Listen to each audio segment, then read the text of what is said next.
Merhaba arkadaşlar, ben Sinem Demir. Karşımda duran kuzenim oluyor.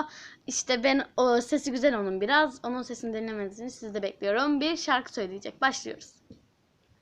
Kırık kalbimin son ümitleri çiçek açtı ilk bakışıyla. Bir hayaldir o sevgimiz, huzur oldu dokunuşunla.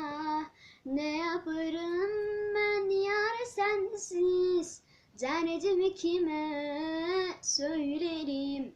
Hasretinden gece gündüz ağlar yüreğim.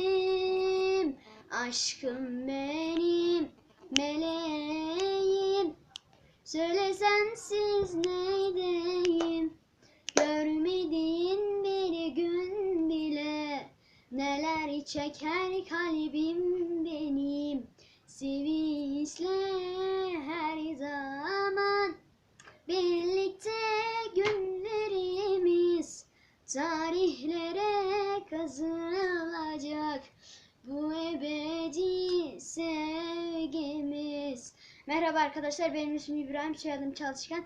Eğer sesimi beğendiyseniz like ve yorum atmayı unutmayın. Kanalımız yeni açıldığı için abone olursanız seviniriz.